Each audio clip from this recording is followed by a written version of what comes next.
We're ready when you are, sir. Right.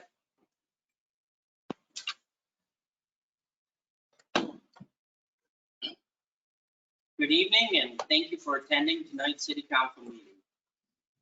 For those who are attending remotely, the camera in the council chambers is set up to show those attending in person tonight. The platform we are using has a raise hand feature. You will notice a picture of a hand in the upper right-hand corner.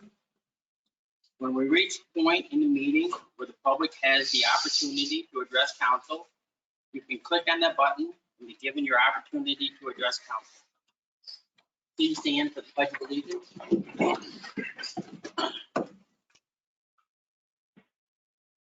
Pledge allegiance to the flag of the United States of America, to the republic which stands one nation under God, indivisible, with liberty and justice for all. Kathy, would you please call the roll? Mayor Skelly, Here. Councilor Dilaba, Here. Councilor Fisher, Here. Councilor Kennedy, here, Councilor Powers, Here. Councilor Reish, Here. Councilor Scamperly, Here. quorum present. We have one presentation tonight regarding marketing of the former Diamond National property.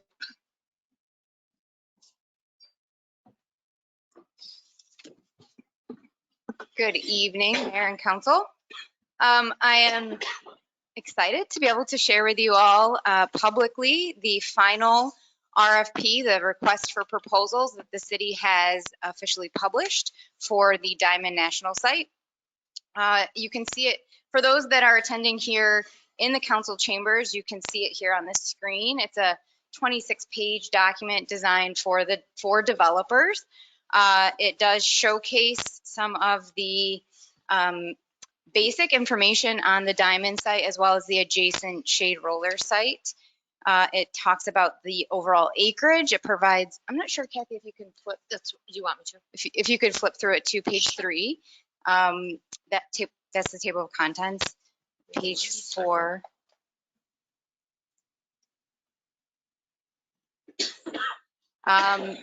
So this is a pretty extensive RFP. It provides site history, location, history on Ogdensburg, and a summary of some vital statistics and demographics for Ogdensburg as well as St. Lawrence County.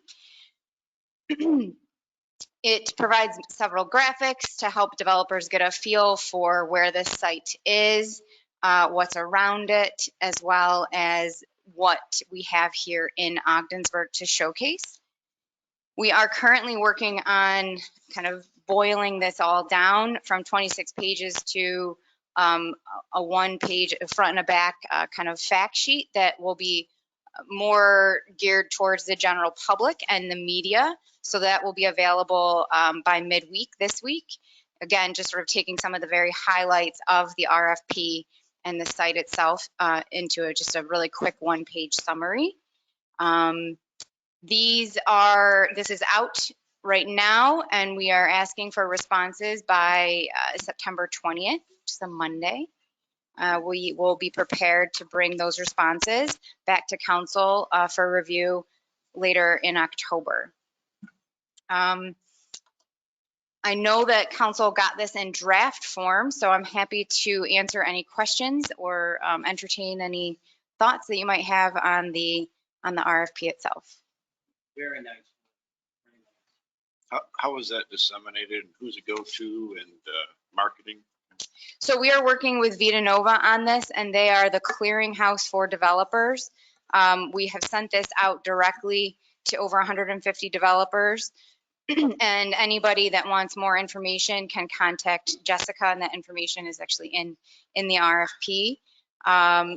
Again, this RFP document itself is designed really for the development community. So they're the clearinghouse for all of that, but the one-page overall summary will be posted on our website and available to the general public by midweek this week. So we've started this a long time ago with Vita Nova, and we're continuing. And one of the ideas I had before is to send Andrea, who knows the property in and out and everything else, possibly to a convention. There's conventions around the country. There's like Northeast conventions and things like that, as well as nationwide. There's some in the South. And I think like a booth, you know, at one of these expos or these conventions for Andrea or maybe a small team, I think would be excellent. And I think if we're really serious about marketing this property to get the best we can, now that we're coming out of COVID and the economy starting to roll, and there's site locators around that I think would take advantage of this.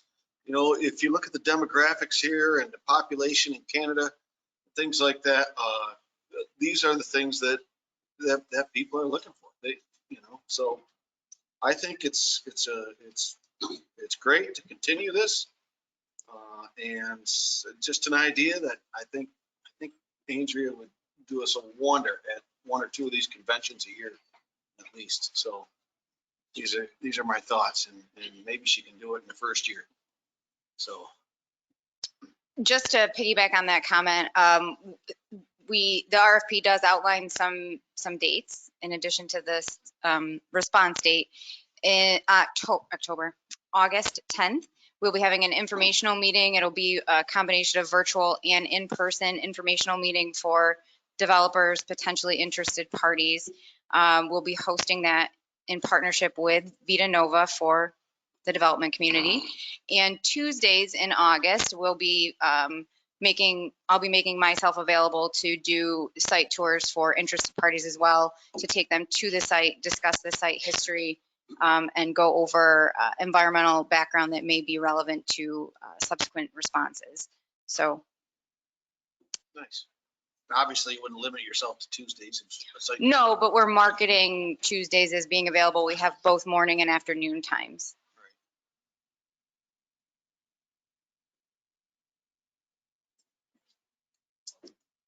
Thank you, India. Thank you. This brings us this time. If anyone attending in person would like to address council, please come down to the podium when you have 5 minutes.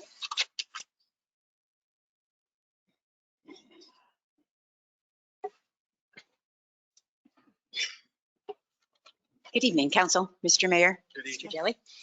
I'm Lynn Griffin, for those of you that may not know. I've lived in Ogdensburg for 33 years now. I volunteer in a lot of different organizations in this city. I'm a retired school teacher. I'm here tonight because one of the things I volunteer with is the Ogdensburg Public Library. I'm a member of the Friends, and previously, as I've shared with the mayor, I spent 20 years as a board member. And I think, Mr. Mayor, it's primarily to you that I want to address my comment tonight. It's really a simple request. You have chosen to put 2 names forward tonight on the agenda to be library board members, and I'm pleased to see that finally there are some names there for at least 2 of the 3 slots. I feel it's a shame that the library has had to go for half a year with only 6 out of their 9 members being able to meet and do library business. But be that as it may, I do not happen to know personally the 2 gentlemen whose names you're putting forward. I did happen to know the 3 people that the library put forward.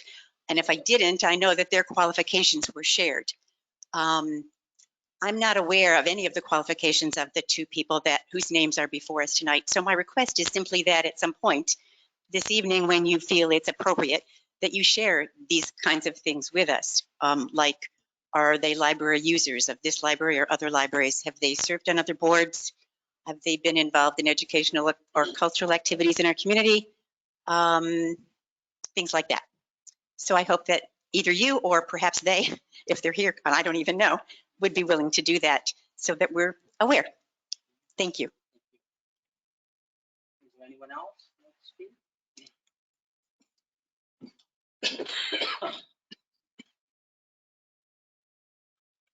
Hello, and thank you. Shout out to all of our dedicated law-abiding city employees. I come up here tonight questioning the legality of the mayor's pending appointment of 2 library trustees who have not been vetted nor advised by the library board of trustees. According to the bylaws of the Ogdensburg Public Library, trustees are appointed by the mayor and with the advice of the library board of trustees. Furthermore, when vacancies exist, the chairperson of the board shall appoint a nominating committee consisting of 2 members of the board who shall designate a slate of nominees. There's really no room for perversion of the bylaws. So seconding what the woman before me said, I would also like to hear some qualifications of the folks. Maybe resumes, if we could first see the resumes of those who are nominated by whomever, maybe all of the resumes. I know we could foil that, but that takes more time than we have if the appointments go through tonight. Though whenever the response comes, light will be shed on who would be most appropriate for such a significant role. And lastly, I suggest when you talk about the financials of the library that you discuss the whole picture and clarify previous sins of omission. That the sins of omission that have been publicly clarified elsewhere. And the library director has also made herself available to discuss the facts of the matter. Thank you. Is there anyone else like to speak?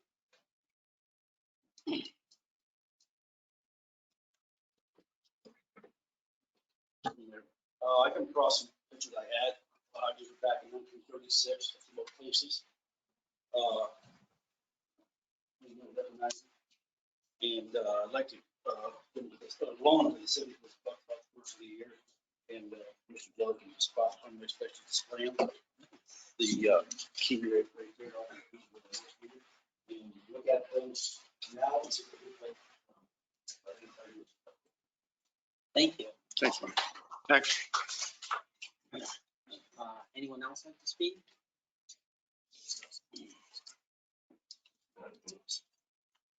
Thank you, sir. First of all, back in the 70s, when I served as Parks Recreation Director, a gentleman by the name of Zeke Montroy came to me and he said, Doug, can we develop some horseshoe pits? I said, absolutely. So we developed 2, then we developed 4, and then we developed 6 at the old, next to the old community center. And then when the community center was tore down and the new building was put up, Tim Irvin was the Parks Rec Director, and him and Zeke worked together to put the horseshoe pits where they are now. Mr. Montroy has passed away a few months ago.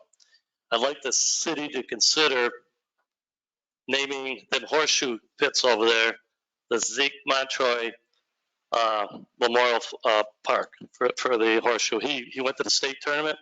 He was very instrumental. When you go down through, I think they play on Tuesdays or Thursday nights, and the amount of people there. And it's a great recreation activity on the waterfront. They enjoy it. And as I said, I'd like you to consider naming that the Zeke Montroy Horseshoe Complex. Thank you.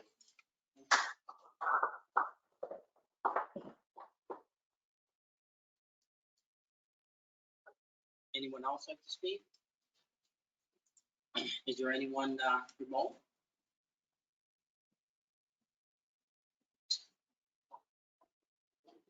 I do not see any hands raised. And this brings us to correspondence. Do we have any correspondence? We do not. Next, we have our consent agenda. The claims is enumerated in general fund warrant number 13-2021 in the amount of $1,141,644.53. And library warrant number 13-2021 in the amount of $8,737.54. And capital fund warrant number 13-2021 in the amount of $1,089,446.25. and Community Development Fund, number 13-2021, in the amount of $169.88. And Community Renewal Fund warrant, number 13-2021, in the amount of $1,987.20, as audited, be and the same hereby are ordered paid. I so move. I'll second it. Any discussion? Steve, the $500,000 to St. Lawrence County, was that the back taxes we owed? Just kind of jumped out there, big number, so just curious. Excuse me, it's not, I don't think it's a back tax payment. It's payment of taxes as we're collecting property taxes going forward. Remember, we collect their tax as well as ours, so Oh, it's, yeah. okay. Good to know. I'm assuming that the 133 is probably the same. There was a payment, I believe, on the 27th, correct? Yes, sir, same. And Counselor Powers, I sent an email, but I didn't realize today till about a week's worth of stuff has not gone through. The question you asked last time about an expenditure was from the police department. We've purchased a barcoding system for evidence tracking. I make a motion to appoint Jamie Amo. Mayor, Got Oh, yeah, more discussion? No, it's got a vote yet. past we have to consent call the roll for the consent agenda. Everyone done? Kathy, would you call the roll, please? Mayor Skelly, Yes. Counselor Dilaba, Yes. Counselor Fisher, Yes. Counselor Kennedy, Yes. Counselor Powers, Yes. Counselor Reese, Yes. Counselor Scamperly, Yes. approved. I make a motion to appoint Jamie Amo alone to 5-year terms, on the Augsburg Public Library Board of Trustees. Terms are to begin July 12th, 2021, and end December 31st, 2025. I so move. Second? I'll second that. Any discussion? So I just have a question, a couple of questions. Number one, Ms. Haggerty pointed out the fact that the bylaws of the library board indicate that the vacancy committee will put forward names for the mayor to choose from when he makes his appointment. Is that accurate, that these are who he has to choose from or not? Do you have copies of the resume? Because normally, like in previous, we've got like on the agenda where the appointments were made, there was resumes attached so we could go through them. Do you have those? So you don't have any resumes. How did you get these guys? I'm very happy with it. That wasn't the question. Did you solicit them or did they solicit you? I selected. I mean, I think that Chris and I know haven't. Chris personally, I know Jamie, I think that they've done, they're good citizens. They want to participate and they certainly have participated in this community. I just want to know what qualifications they have that would put them ahead of the 3 names that were put forward. William Flynn, former superintendent of schools, and Les Bronson and Janet Norris. I know we talked about the library having a business plan over and over again. I mentioned it even before you guys were here. You've mentioned it since you were here. We have one of these people has marketing experience their whole life, retired. And I just didn't know what are the qualifications that would make these gentlemen more qualified than the other 3 that were put forward. Because those were pretty impeccable. Right. You've been on the board for 12 years. Have you ever asked for anyone's qualifications? for Always. libraries before? We They've always we been always give. provided to us. They've never had to ask. They've always been provided in the agenda. This time's different, so. Just want to keep it a secret or? I think they're going to be great, and that's why I'm appointing them. Well, I don't like. So we're changing Which is the way, crazy. am I safe to assume that we're going to just willy-nilly just operate and without, I guess my Well, questions, you're in public. What's my questions are, in sections 255 and 260 of the state education law, are we in coherence with that? Are we in the guidelines of that as far as potential petitioners looking to have these positions as trustees being vetted by the library trustee board and then having the names advanced forward?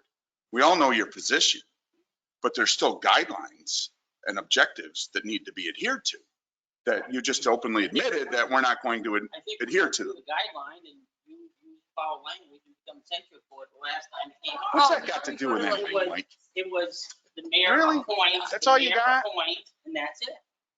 And you approve. I mean, wouldn't a legal opinion, I mean, There we go, legal opinion. Yeah. well, do you have one? Do you have a legal opinion on that, Mike? Are we in the guidelines of sections 255 and 260 of the state education law? I know I can appoint and not appoint. There you go, buddy. There you go.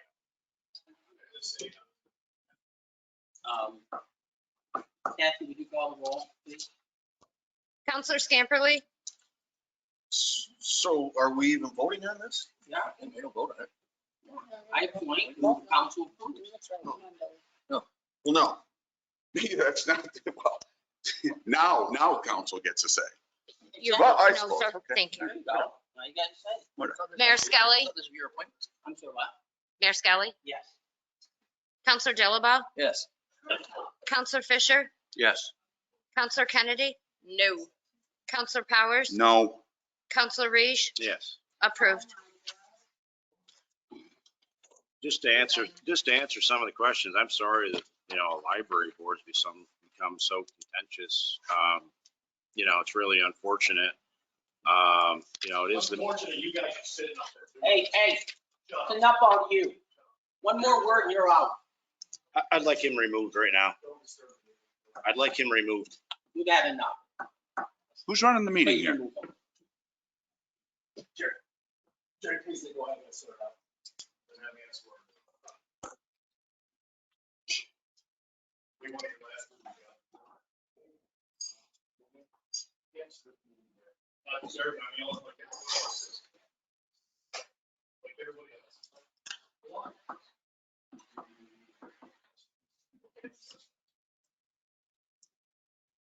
Unreal. Thank you. Shit. Don't forget the discount. So anyways, before we were so rudely interrupted, the mayor's appointments, and it's been done differently in the past, and maybe this is a good thing. I don't know, but they're his appointments, and the bylaws of the library do not govern how the city makes appointments. So I mean that's kind of a moot point. So I mean hopefully it works out good. Thank you. And this brings us to items for council action. Our first item of business will be read by Director of Planning and Development, Andrea Smith.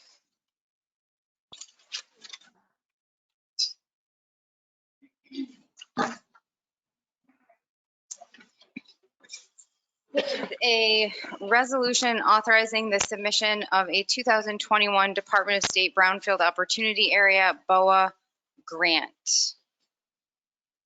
A resolution authorizing the submission of a 2021 Department of State Brownfield Opportunity Area Program grant. Whereas the city of Ogdensburg, herein called the applicant after through consideration, has hereby determined that certain work as described in its application and attachments herein called the project is desirable.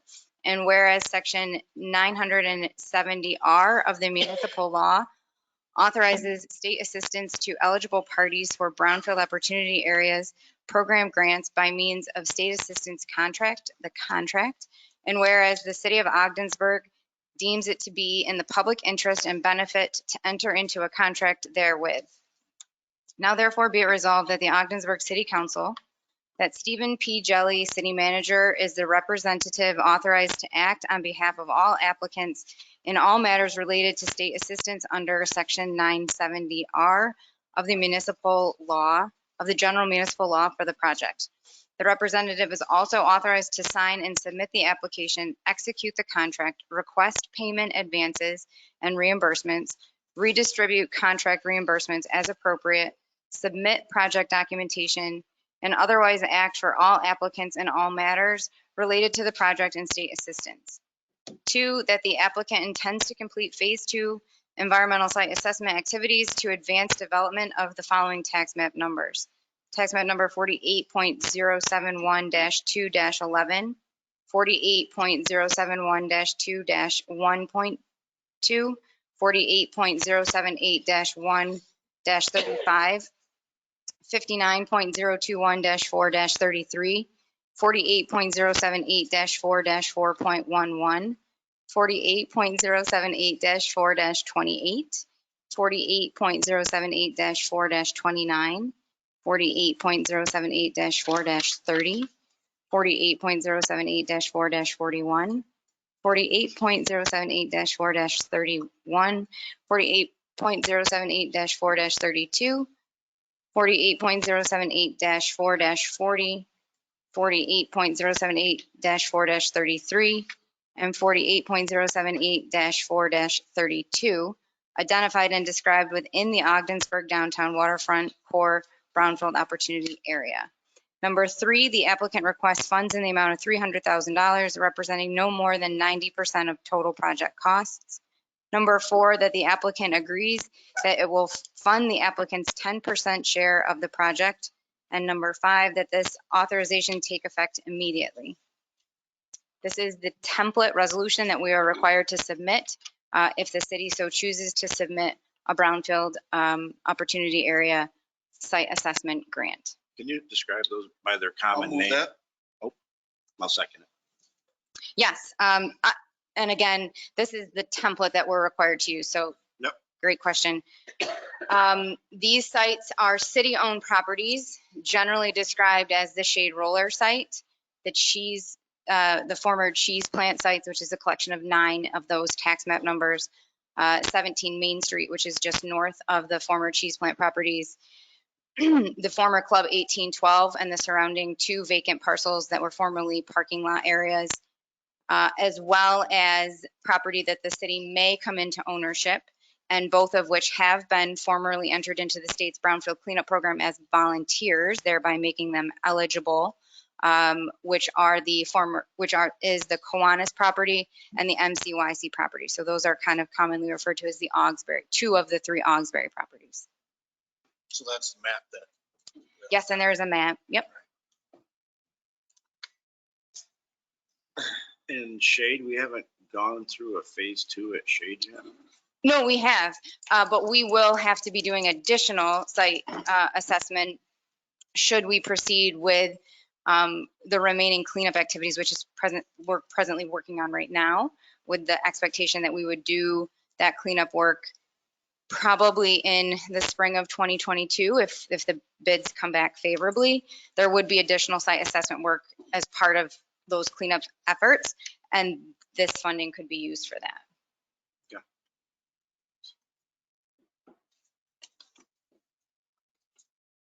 Kathy, first on the roll. Thank you, Andrea. Mayor Skelly, Yes? Counselor Dilaba, Yes. Counselor Pitcher, Yes. Counselor Kennedy, Yes. Counselor Powers, Yes. Counselor Reese, Yes. Counselor Scamperly, Yes. approved.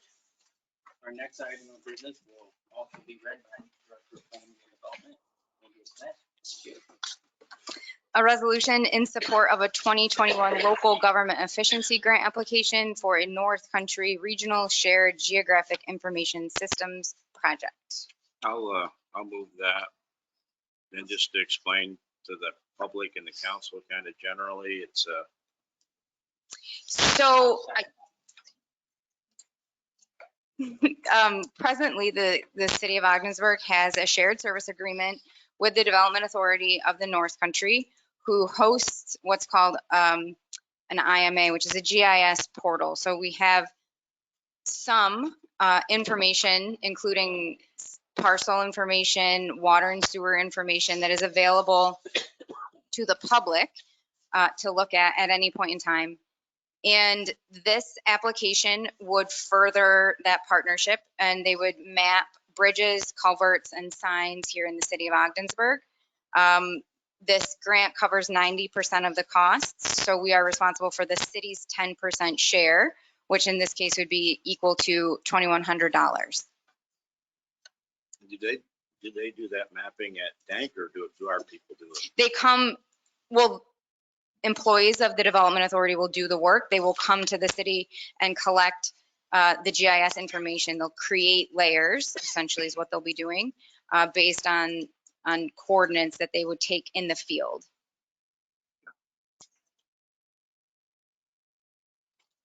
Did anybody second that?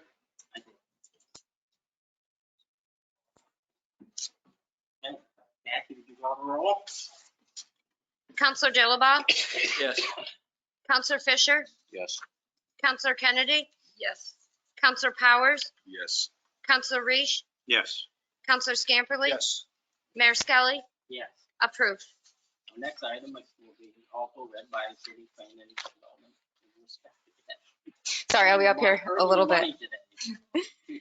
So resolution authorizing the city manager to submit a 2021 community development block grant application. So move. I'll second that. A general explanation so we all understand it. So the map that was attached for the benefit of the public, is a map that comes from the Development Authority's website, and it in this case shows water and sewer lines. This is a resolution to apply for planning and engineering funds to do the preliminary engineering reports for a complete reconstruction of East David Street to improve water, sewer, and stormwater, as well as repaving and resurfacing. So this is not going to do the work, but this would be the engineering document that is required before you could apply for any implementation funds from Community Development Block Grant Program, USDA, or other programs. So this is sort of like phase one of the East David Street reconstruction. That's about 3 or 4 blocks between Patterson and Park. It's a 4-block area between Park and Patterson Street. That's correct. And then it's a problem. It is. Kathy, would you call the roll? Counselor Fisher? Yes. Counselor Kennedy? Yes. Counselor Powers? Yes. Counselor Reese? Yes. Counselor Scamperly? Yes. Mayor Skelly? Yes. Counselor Dilaba? Yes. Approved. Again, Andrea, next one, please. So resolution to apply to New York State Office of Parks, Recreation, and Historic Preservation for $500,000 under the Environmental Protection Fund Grant Program for Parks, Recreation, and Heritage, the EPF program. I'll move that. I'll second that. And this would, so we're sort of over budget on ready, and this would target the proposed pavilion and provide an extra 500,000 to pay for that portion of it. Is that right? Yes, it's a very nice summary. So yes, this funding, if we are successful, could provide up to 75% of project costs. Because the city is a high poverty area, we qualify for 75% versus 50%. So we would be required to have a 25% match equal to 166.6. But the goal of this application would be to take the pavilion out of the overall READY project. It's a nice package that we can remove from the READY project with council's approval of this application. Go forward with the rest of that scope of work without hindering any of the resiliency that's required. The removal of this and making it a standalone project will help us to get back closer to budget. We will still have to work through some budget constraints associated with READY, but we're working through that now, and this would be a huge help if we're successful. That would allow us to still create the pavilion and also get closer to being on budget with some of the other planned aspects of the READY project for the Greenbelt Morissette Park area. This would not have any implications for the Maple City Trail seawall project. It'd be great if we get that extra money. The pavilion would be beautiful down there. Does this enable us to like use local contractors, or is there any stipulations that we have to use any specific contractors, or can we bid this out and use like local people. Well, it would have to be put out to bid. Right. But Um, anybody could, it's not limited. I don't know, because sometimes when we've applied for things, there's like different scopes of who could apply, so I just wanted to know. The project would have to be put out to bid. The actual construction work would have to adhere to prevailing wage standards. Okay, that was- A contractor would have to adhere to prevailing wage. A cost-saving measure for both the pavilion and things like the playground is that we would do a direct purchase. The city would be the purchaser of the pavilion or the playground equipment on state contract, and then we would put out a contract for the installation. Okay. Which could be more achievable for the local or regional contractors. More appealing, maybe I should say. Okay, perfect. Just like if we're going to be spending all this money, I just like to see it stay close to home. Right, yes. Kathy, would you please call the roll? Counselor Kennedy, Yes. Counselor Powers, Yes. Counselor Reese, Yes. Counselor Scamperly, Yes. Mayor Skelly, Yes. Counselor Dilaba, Yes. Counselor Fisher, Yes. approved. The next item of business will be introduced by Deputy Mayor John Reach. This is a resolution requesting that the state of New York take immediate action to address the blight and public safety threat caused by the unmaintained property at the St. Lawrence Psychiatric Center. This is, it's an issue that I've been concerned about for a long time, and every year as time goes by, these buildings get worse and worse and worse. There's no effort to maintain them at all. There are photos. The Watertown Times did a nice article where, these buildings have collapsed in, and you can see the entire second floor of some of these buildings and the radiators that are there. And if it was a private person doing this, there'd be some authority after them. So I called the Department of State to ask, do you do code enforcement on state lands? I didn't get an answer. Senator Ritchie's office called, and they said they were aware of the issue, which is a start. And I called another state agency that deals with fire prevention on state properties and did not get an answer back. So that's why I wrote this. It says, whereas the state of New York abandoned the former St. Lawrence Psychiatric Center buildings in the early 1980s and has taken no action to stabilize these cultural and historic structures over the past 30 plus years now. And whereas the state of New York continues to neglect these buildings to the point that they have become a public health hazard and a blight on the city of Ogdensburg. And whereas no funding has been appropriated to save these historical treasures, despite the fact that the state set up and operates an historic preservation program in office. And whereas some of these buildings are at the point of imminent collapse, some have collapsed and pose a health hazard to first responders who would be called to address a fire or other emergencies in or near these buildings. And whereas the city is desirous of working with the state to stabilize these buildings and get them listed for preservation purposes on the National and State Register of Historic Preservation. And whereas these requests have gone unanswered and no funds have been allocated to update the inventory and condition report on these buildings, although the state recognizes these structures are eligible for listing on the National and State Register of Historic Preservation. Now therefore be it resolved that the city of Ogdensburg hereby requests that the state of New York take immediate action to address the blight and public health and safety issues on our community by appropriating funds to clean up, stabilize, and secure these structures by conducting an inventory and analysis of these historic buildings to determine which can be saved and which need to be demolished due to the state's neglect of its properties in our community, and by appropriating funding to develop a master plan for the redevelopment of the entire 250 plus acres of land and buildings at the former campus of the St. Lawrence Psychiatric Center. And I've talked to the Historic Preservation Office, and during the campaign, we actually submitted an application to have these listed. They are eligible for listing. The state acknowledges that. And they said the next step in the process is to do a $20,000 inventory and analysis of the buildings, where they would say, okay, here's the administration building. This is still in good shape. It could be saved. It could be listed.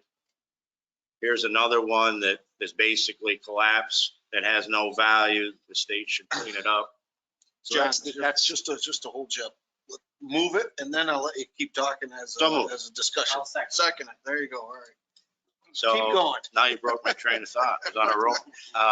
So that's the effort. That's the idea rather than just doing nothing. And, you know, a good example is the barn on Route 37 that collapsed. It's a blight on our community. It looks terrible. I've had a lot of people comment on it. We want to buy the land. The state authorized us to buy the land 6 years ago, and we still don't own it. And part of the holdup is that they want us to clean up the barn. They want the 10,000 people here in Ogdensburg to clean up their mess. And that's just not acceptable.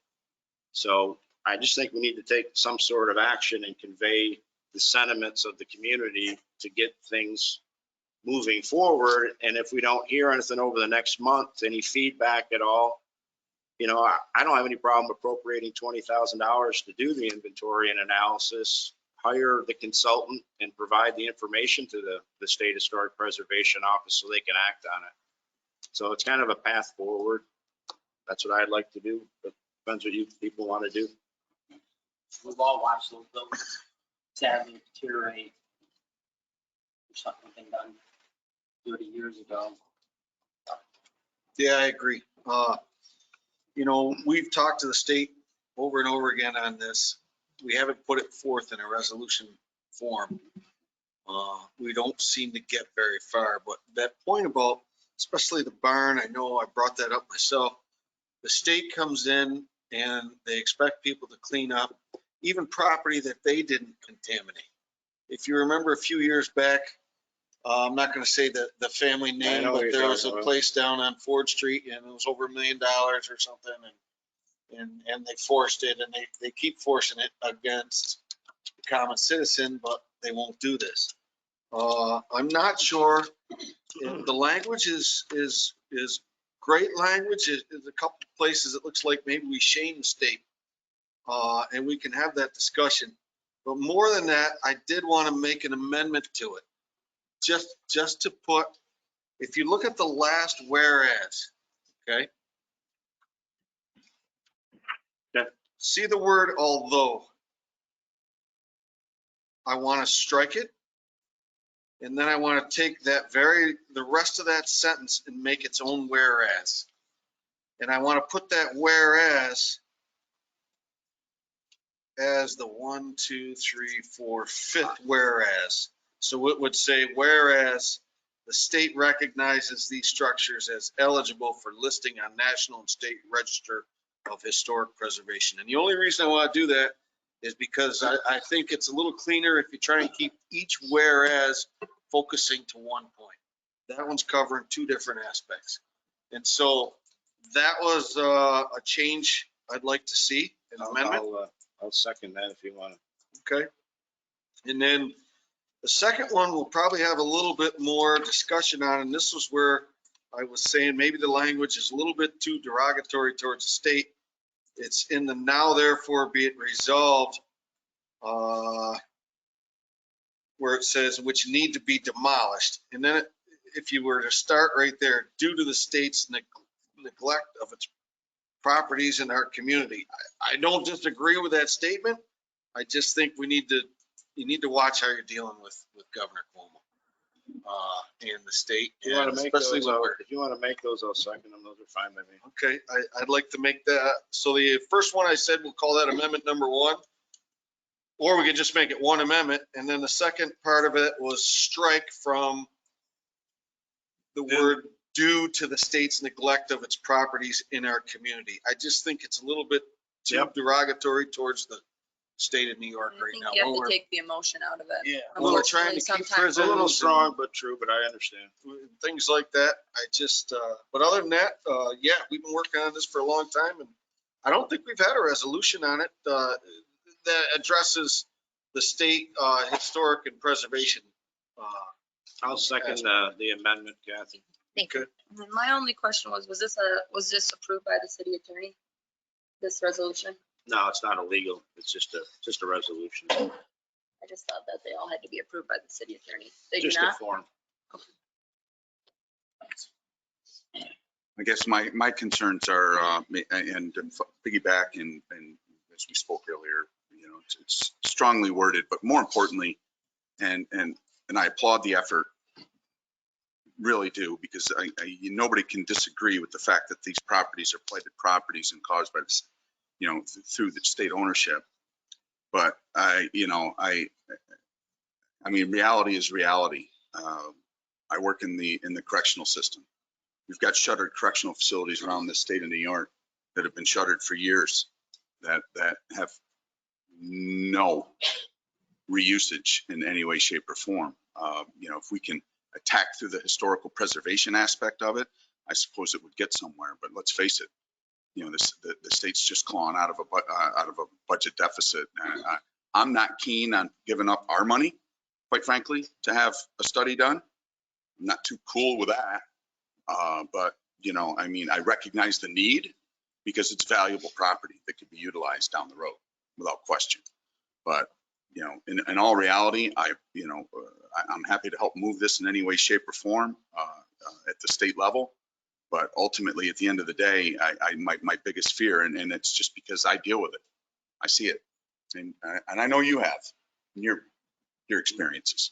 So with that being said, it's you know, I think if we scale it back a little bit, recognizing that you know, not that he's going to probably see our resolution, but at the end of the day, you know, when it comes forward, I mean, we had this issue with our sales tax, you know. So with that being said, you know, I don't think we need to be burning any more bridges by strongly worded resolutions. You know, so with that going forward, I mean, I'll support it, but I'm looking to kind of walk it back a little bit. Yeah, it makes it better. I agree. Kathy, would you call the roll on the amendment? So this is a roll call to amend. Can I just ask for a point of clarity? So the last whereas, we're taking after the comma of buildings, Yeah. we're removing that last sentence, We're going to strike although altogether. right? And then we're going to take that last sentence, we're going to remove it out of this whereas, make its own whereas. And I think the appropriate place would be 1, 2, 3, 4. It would be The one fifth. before it. It would be the fifth whereas. It would be before the whereas the city is desirous of working with the state to stabilize. Yep. So I think I was initially going to put it after that, but I thought it would look better. Wasn't it still redundant though? I mean, because it doesn't really mention the fact that the state recognizes these structures anywhere else in here. And Well, that's why I'm saying it's kind of, well, it's redundant, and secondly, it's possibly contradictory. Desirous of working with the state to stabilize these buildings and get them listed for preservation, and then now we're acknowledging that they are listed well, no, it says that the state recognizes these structures are eligible. as eligible for listing. Okay. I'm sorry. Otherwise, you're right. I think Okay. it would be. All right. No, I got you. I think he worded it good. It's just, it's No, I got too it. many in the one whereas. Too So many you're going to do a whereas before this. All right. Right. Okay. Yeah, I'm fine. Whereas the state recognizes these structures as eligible for listing on the National and State Register of Historic Preservation. And then the other part of the amendment was to take out some of that strong language. So if you're looking at where it says now therefore be it resolved, after the word demolished, I want to strike due to the state's neglect of its properties in our community. And again, not that I disagree, but I just want to roll back the language a little. I just fear that this kind of thing might add to more properties down in that campus. I mean, we're looking at, you know, prison closures here. Yeah, I view it as, you know, we can't operate from a position of fear. And I also think it's a perfect example. One of the criteria when they look at closing prisons is that you have your ability as a community to find an adaptive reuse. And this is a striking example of how they couldn't find an adaptive reuse for those buildings because there's no market for it. So that, along with the loss of the United Helpers jobs, I hope the state's looking at that when they're looking at, you know, our facilities here. Well, they don't, that much I can tell you. And you can't deny the stonework is era historical. Yeah. It's beautiful. I mean, I'm in support of the amendments. I'd like to ask to have it possibly tabled until he announces this round of closures. No. All right, man. Fair enough.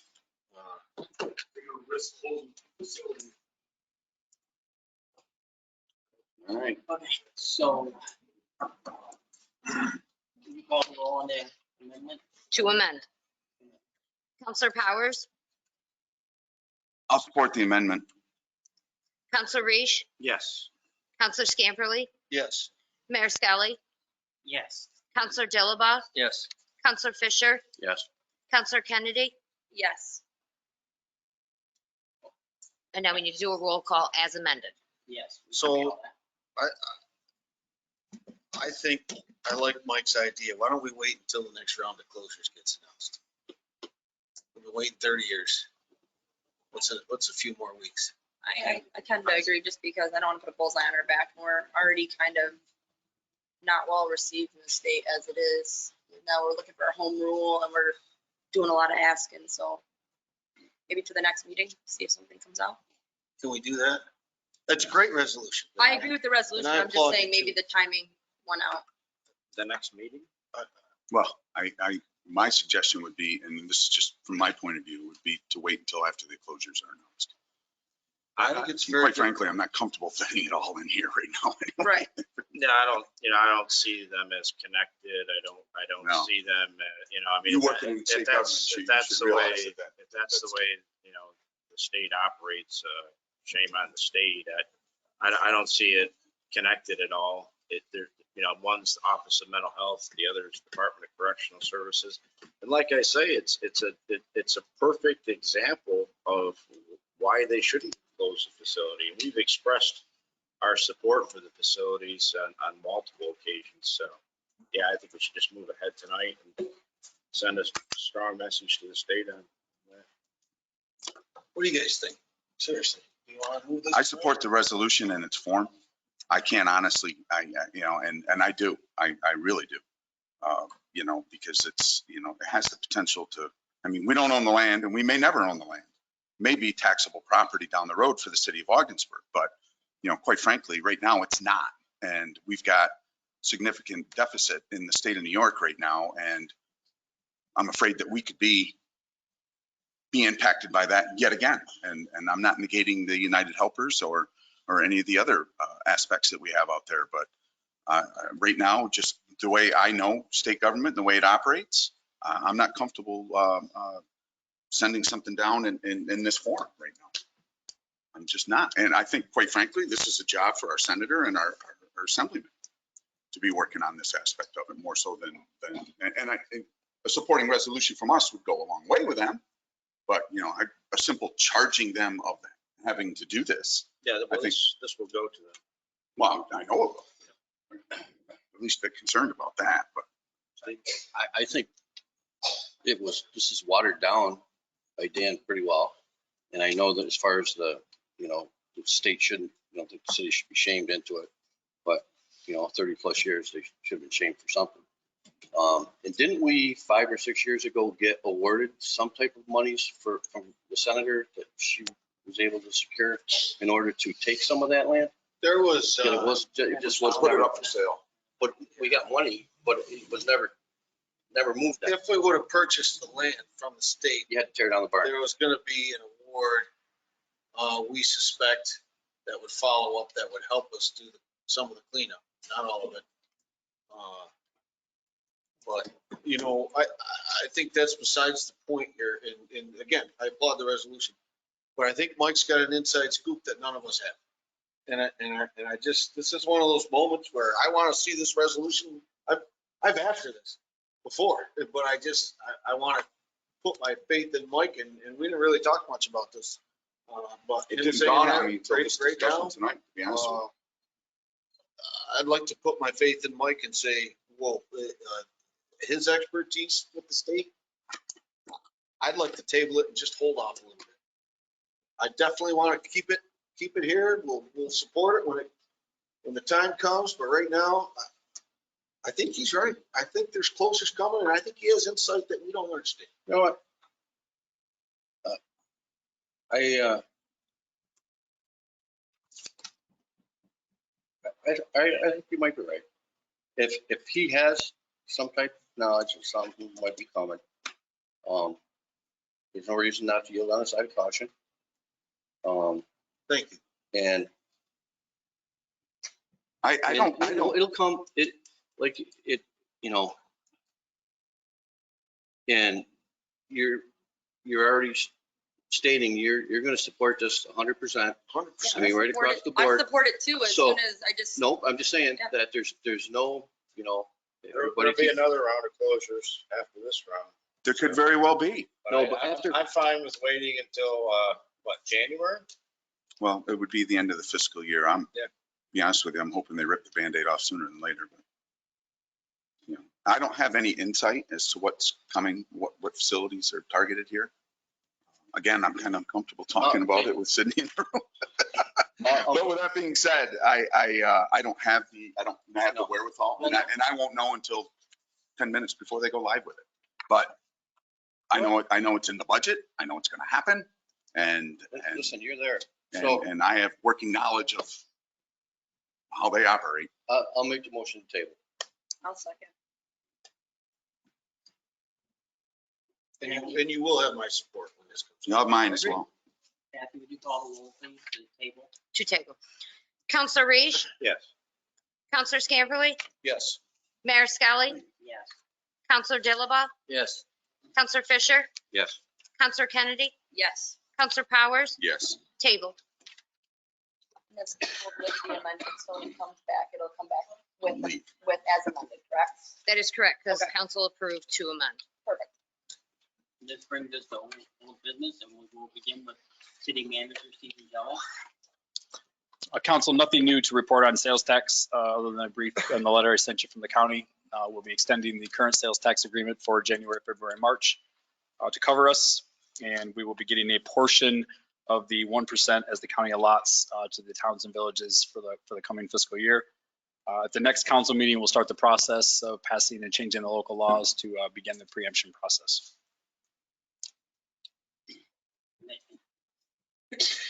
What's the status of the community development plan? We need to get that adopted.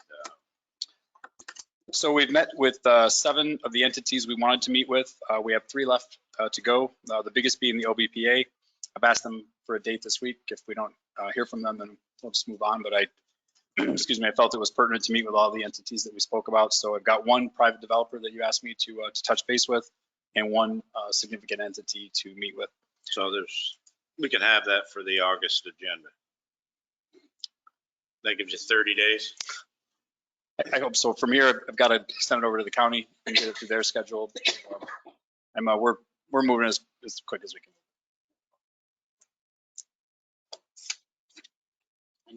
Any other business, old business? So you have the beach update on here. Did you want to talk about that or? Yep. Because I do have old business. Sure. So City Beach update. So as I said to all of you, we've got a little bit more work to do, a couple things on the engineering report that they asked us to change. And they're also looking for another round of water samples. So Shane and I are currently working with the engineer and the health office to determine how many more samples, what will be the absolute that we can get to get a decision on a permit. We've completed absolutely all the work that we could complete, including updates and repairs to the bathroom, equipment for the site. Our lifeguard strength is up to 13. So really now just waiting to continue working it through the health department. It's important to know here, we've been on a short timeline with this. I think the health department has treated us to this point fairly. They've moved along. This is not typical for them to move an action of this sort so quickly, but they have worked with us. So I'm going to keep my faith in the process here that we're doing the work. So a lot of it to do. Certainly a lot of concern from the community that the health department has fielded. Probably an atypical amount of concern that's been fielded. So the health department is ensuring that they've looked at each and every facet. They've taken every concerned citizen's recommendations or historic perspectives into account, doing the research to follow up on things that they've been told. As of this point, they haven't come up with anything on all the things that they've been told, but they are taking those serious, and they've asked their Albany Bureau to review their work prior to issuing us a final decision. So I wish we were a little bit farther along, but I think we've come a long way from kind of start on this in the early spring. So let's just keep the faith in the process that What we're are going to they get. finding in the samples? What's that? What levels are they finding in the samples? What are the high levels of? I wouldn't characterize anything as high. The only thing that is come up in our samples so far is ultimately measuring the levels of fecal, which could be anything from bird droppings to sanitation flush down, et cetera. So we've had samples that have been significantly low, almost none. We've had some that have been higher than the normal. Our average over the period of time that we were asked to was right at the average that would be acceptable. Again, I think they're just trying to rule out that there is any issue, there's anything significant that could be adding something specifically to that area. Normally for something like this, I think you would be looking at a large sample period. Our sample period has been pretty short. So part of the benefit here is not having to get on a regimen that requires us to continue taking samples week after week after week. So for all that's involved in this process, we really had a couple of very small items, things that were on the drawing but not specifically notated that needed to be, they wanted to see better. After that, it was really just looking at a little bit longer sampling period. And with the 13 lifeguards, is it possible to open the beach and the pool at the same time now? I think a couple days perhaps. I just heard some concerns of people with handicapped children that have some limited capabilities that they're not going to have the ability to call. They don't feel that having to call ahead to use a facility means that it's equitable to all. Right. They should just be able to come to the facility. So I fielded a few questions on that. So I would like to see if, because it's really not equitable. The solution that's been come up with isn't an equitable solution. It's not fair. It's not a child with cerebral palsy shouldn't have to have their parents call ahead of time to have that made accessible for their children, and the dignity and the things that entails for not only the child whose friends are at the beach that see them have to have a special accommodation. So I do think that, if we have the extra lifeguards, I don't know how many are required for the beach, but there should be something, because the solution isn't a solution. The Band-Aids, it's not even a Band-Aid. It's like putting a Band-Aid on a bullet wound. It's not acceptable. So in my opinion, so that's where I just would like to see.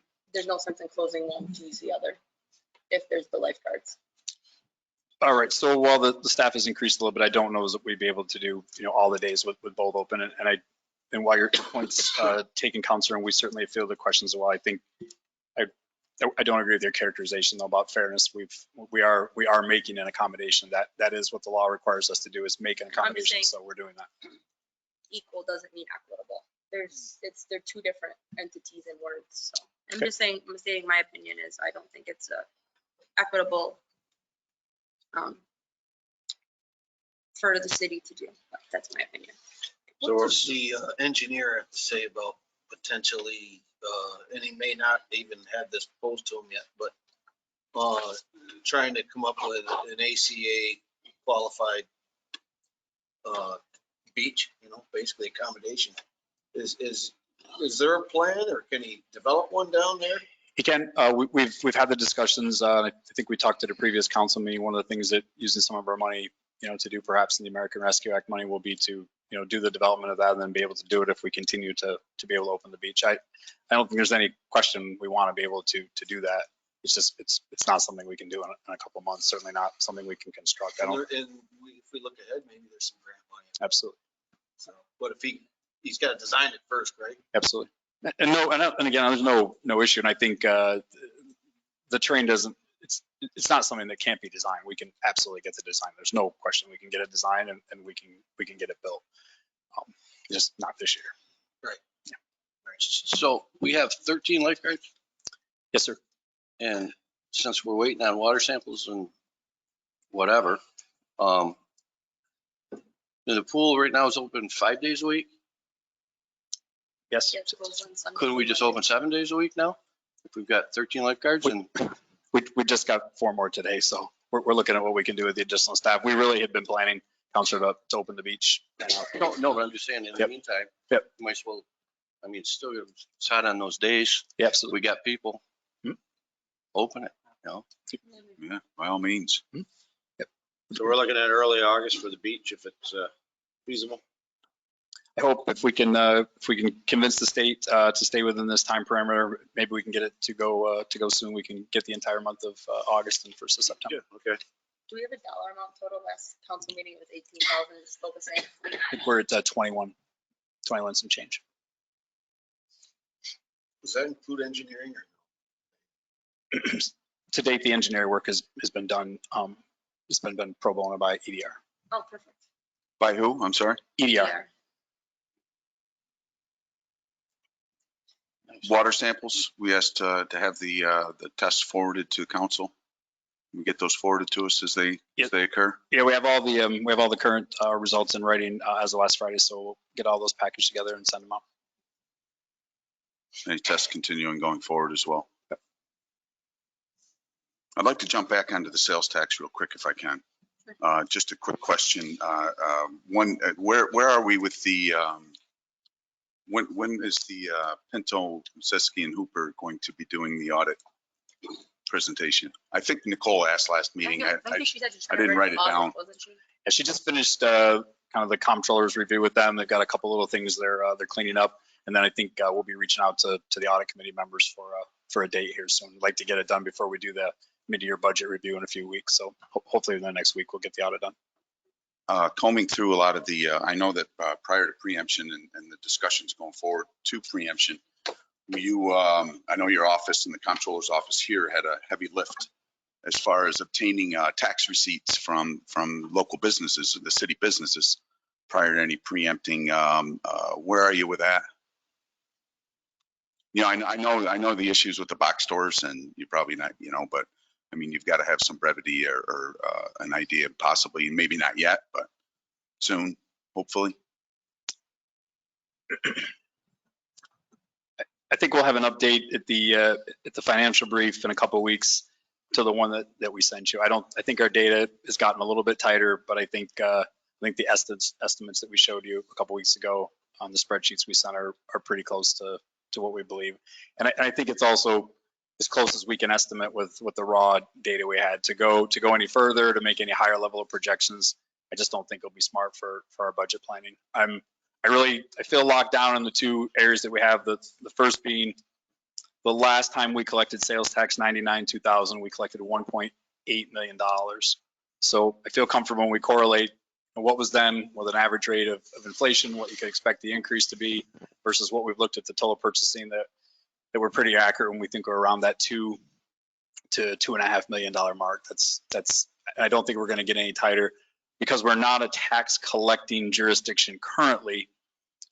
We only have access to so much data, and I don't have access to last year. So I think we've gone about as far as we can go. I think any more effort is only going to likely solicit data or put data out there that may not be as accurate. What I don't want to end up doing is shopping for the answer that we'd like to hear. I want to stay conservative with our prediction is. We'll budget conservative going into the next fiscal year. And if we do better than that, then great.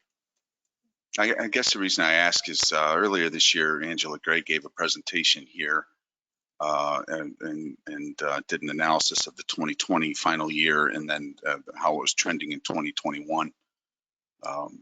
You know, in 2020, the tax revenue was close to 4.4 million, about 700,000 above what was projected. And this was some time ago when she did this presentation, and her comments were that I want to say it was maybe May.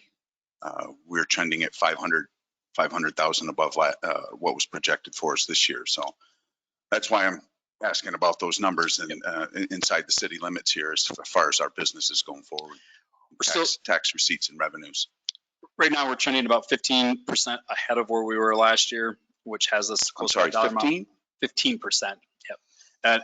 And that's with receiving only one payment. So our first payment in June of this year, for July of this year, is about 36,000 less than both our payments for July last year. So sales tax is doing well. I'm also, again, I'm cautious about talking about those numbers being above, because there is some level of inflation of the sales tax, I believe, based on the stimulus money and things that are being pumped into the economy. The numbers are trending higher last year, higher again this year. At some point, this is potentially has to correct. So if this is a trend and this is the direction it continues to go in, sales tax has risen every year for about the last 20. Great. I'm just guarded that we're counting on that additional money too much to close the gap. And if we do get an economic correction and the sales tax drops, we'll feel that. For our dilemma here, we're not dealing with 60 million. So a shift of 4 or 5 isn't necessarily felt. We're dealing with 3 or 4, 5 up on the upper end. So a shift of $1.5 million is pretty significant for us. So I just think there's a lot of factors that make our projecting sales tax, we have to remain conservative. For instance, this year if you remember during our budgeting, we didn't stay flat. We actually went negative. We used the amount of sales tax that we budgeted for in 2020 again. So we would stay conservative, thinking that potentially, 2019, because we expected last year's numbers 2021. We expected last year's numbers may have been high again because of stimulus money. So, and again, we're running higher now than that last year's amount. So it's pretty significant additional money. But I want to stay in the conservative position of saying that could change. So Understandable, but it would give a good barometer of where we're sitting. And Councilor Powers, it's good news for us because as we look at that and the potential more money, then certainly that $1.5 million to $2 million shortfall or gap we've talked about gets shorter every time that amount potentially goes up. As part of the audit process, our surplus from last year increased from what we had projected about 1.25 million to 1.4 now, a little more than 1.4. It'll get our fund balance well over $3 million. So, that's all good news. It gives us some money to be able to use also to help close that gap. But so again, the initial news is good. I just again guarded about the continuation of it. Does anyone else have old business? City Marina, I got a lot of complaints, and I went down on Sunday and took a look at it. Number one, the outer main dock is tilted like this, and I'm worried about somebody getting hurt. Some people complained who've recently had some physical injuries and things like that, not on the dock, but they're worried about exasperating it should they fall and things like that. That's got to get fixed. And then the weed situation, I'm getting complaints that motors are seizing up and jet skis are getting full of weeds. I don't know if I've ever seen it look so bad. Last year it was definitely worse, but this year is bad as well. I mean, we got to clean up the weeds. I know a simple solution is a lot of people point out dragging an old rock spring across the bottom and getting rid of it. I wouldn't, necessarily say that's the number one answer, but we might have to be. But we got to get that. That's just, I couldn't believe what I saw when I went down there on Sunday. I was just appalled. So. Yeah, it's getting worse every day. It's concerning if you're paying attention, the water level continues to drop there. It's only going to exacerbate the problem significantly. I don't, right now we had a contractor lined up. They've gotten so backed up with work that if they get to us, they think it could be the end of the month, the 1st of August. We've called everybody at other marinas we could call to try to find other sources of contractors or vendors. We're going to be using the equipment that we purchased last year to go in there and do what we can, but I think it'll be a minimal impact. We're not anywhere near even drought period yet. I think the water level will continue to go down. It's going to get worse. I don't know. We're not going to have a good solution for it. I mean, we're going to keep battling it as best we can to make it tenable to stay in the middle channel there, but it's going to get difficult. If builders are that frustrated, I mean, we certainly are, prepared to offer them a refund so they can pull their equipment out of there. It's definitely frustrating. Jet skis, I would say, you're in there at this point at your own peril and your own risk. It's not a situation there that I would say is good for jet skis at all. I think people are keeping them there because they don't have anywhere else to keep them, but it's pretty significant. We've been watching it for the last couple of weeks.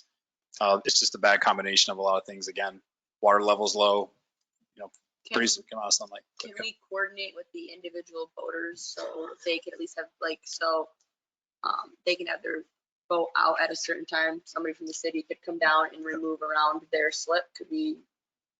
We can try. I just don't know that it's going to be that effective. I mean, if you've all been down there and seen it, it's run away at this point. Like I don't, without significant equipment in there and somebody with the ability to get in there and haul that stuff out and pull it out, it's anything we do is going to look marginal. Anything that we do is going to appear like we took care of one side and not the other, or some boaters not the other. I mean, and there's no doubt it's bad. And if the water goes down another 4, 5, 6 inches, some people are gonna have to pull their boats out of there anyway. I mean, we're at 3 foot of water in some places there. If it gets down around 2, some of those boats, to me, it's just gonna be way too difficult to maneuver, and the weeds are just gonna become solid at that point. So I mean, at that point, somebody just walk right up the middle and just start pulling them out. Shane's guys are in there doing what they can do. We're gonna stay at it. I mean, there isn't anything that can be done that we're not doing. Again, getting contractors for anything this year is seemingly impossible. What is the contractor even supposed to do? I mean, what is his plan? Well, it's to be able to get in there to remove the weeds with better equipment, barge, et cetera, and be able to cut the weeds and pull them out. I mean, I think any work that can get done, whether it's one side of the marina or the other, I mean, Yeah. anything. Yeah. You know, They're down there working at it. They're going to keep working at it, but it never looks, if they could work there for 3 days straight, it won't look like only so much. I mean, right now it's like plowing a field that's full of water. It's these intakes on these Yeah. water sports, the No watercraft. I tell you, when you get out, everybody's boats up in the air when their props are up and everybody's covered with weeds. I mean, they come in as soon as they pick it up, they're taking it up when they come on their slip. I mean, it'll ultimately, the ultimate fix hopefully is with this Ready project, and we create the flow of the water moving through there and it keeps the water flowing. But we're just, we're deadheading to that little pipe down there that gets blocked up. The water's stagnated. The sun hits it, the weeds grow, the water's shallower. It's just getting worse. I mean, There's rocks in front of it. Yeah. Every single year since I've been on council, I've asked to clean it out. Yeah. Right now, there's no water moving even at the dam to push the water through it. Nope.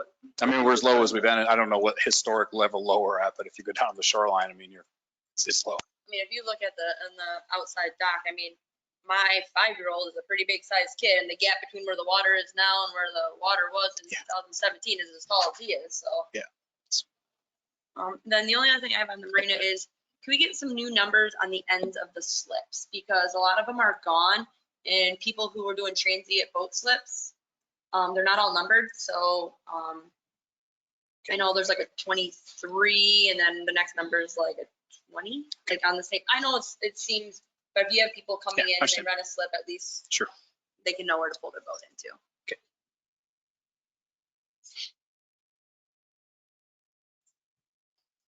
That was all I had for old business. And this brings us to new business. I got one. I have a couple. One, to piggyback Mr. Loeffler's comments regarding the horseshoe pits down by the river. I'd like to see that named after Zeke Montroy. For many that didn't know him, he was a longtime mailman in the community, quite well known through many neighborhoods.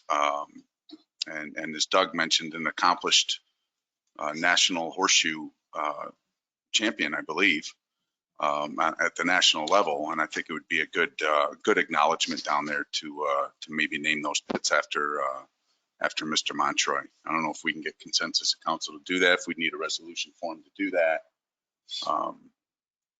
But I'd like to see that happen. I mean, I'm completely fine with that. I just don't know how Anybody I opposed? don't know how to proceed, like what comes next. Put the city historian to work and Yeah. find out Yeah. what this guy's accomplishments are. And try and have a little plaque or something down there, maybe. We'll bring a recommendation next meeting. Thank you. And then I had one, I got the text alert today, there's gonna be swim lessons. So my question is, so I called our recreation director to find out the information, and so lessons will be on Thursdays and Fridays going forward, and she said the cost was $30. And I guess I'm really excited about swim lessons, but in previous years, we've always had swim lessons at a cost of $30, and it's been 4 days a week. If we're only going to offer it 2 days a week, I'd like to see the price cut in half.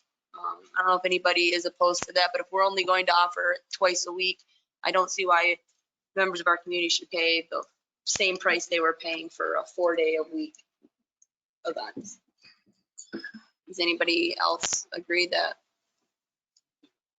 I mean, I want to see kids use it, so I think, I think it's fantastic that we're going to offer it, so I just think we need to change the price point a little bit, just because it's, parents already have childcare and things in place, so now they didn't plan for this being able to be offered, and then I think we're only gonna have it 2 days a week. We can't charge the same price we charge for a 4-day-a-week lesson.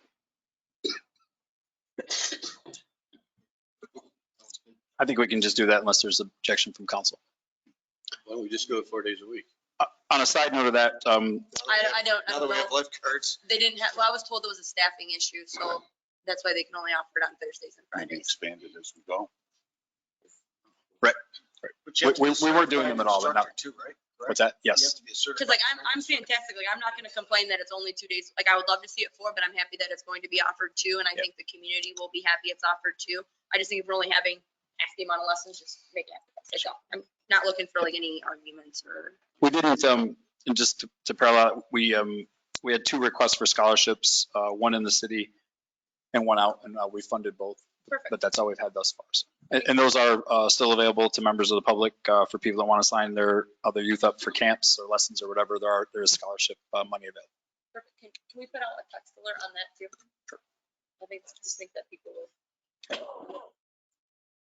I mean, so I was super excited when I saw that, and I'm going to make sure I get my kids signed up, but I think I learned to swim at the old city beach. that explains a lot of things, Dan. My mother filled my pockets with lead and threw me in, and I came out. Maybe it's the lead. Anyone else for new business? Yeah, just one more if I can. I don't know if it's under new business and I'm not looking to make the man uncomfortable here, but I'd like to acknowledge Chief Westcott for his many years of service to our Augsburg Police Department and his newly announced retirement. Myself personally, a friend of Rob's, I wish him and his family, nothing but the best and all of his future endeavors, and wish him well in retirement. Thank you.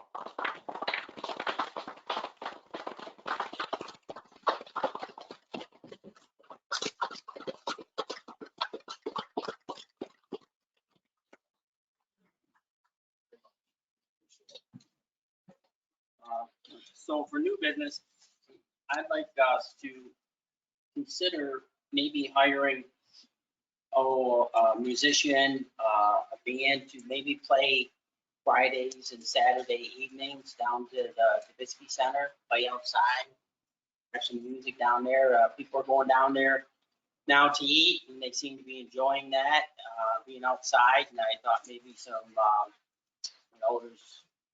summer's pretty short. There's wouldn't be that many weekends. Does everybody feel that would be a good thing? Great. Music? We need more. I'd like to see music there.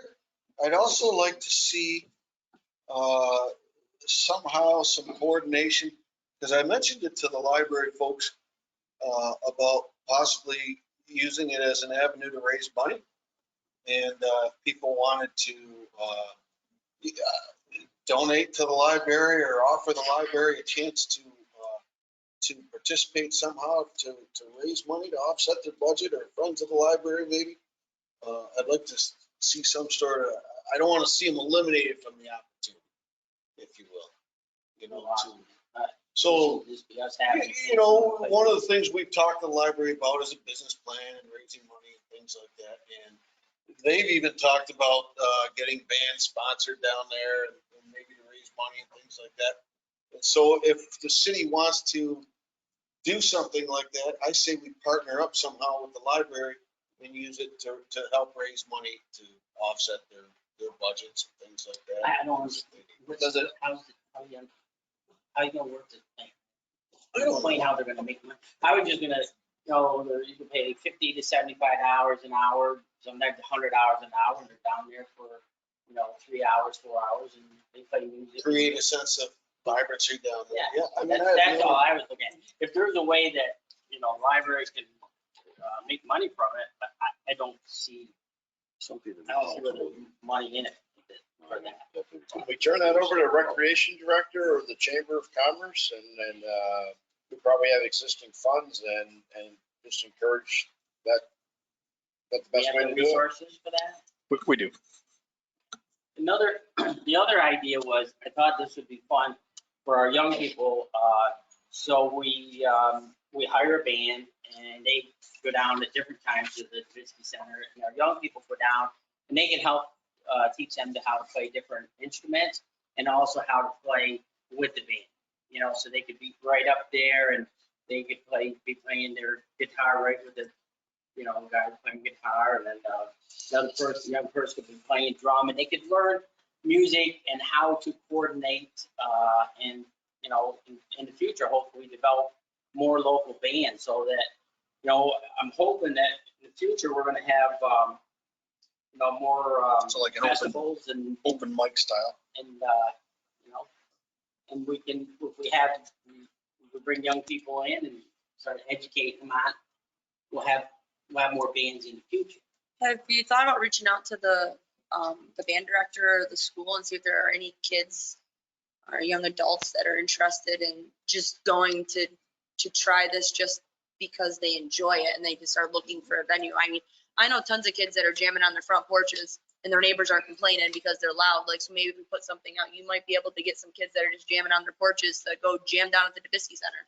Yeah. Cost us nothing. Reach out to the schools and I bet you that band director or the, you know, music or even the choral directors, they know those kids, and I'm sure they know exactly who they could pick up a phone and call. You could probably have one next week. I thought they would find it enjoyable to be with, you know, other real local bands and kind of see how they do it and get the feel for how, you know, real bands around our area are doing it and playing with them.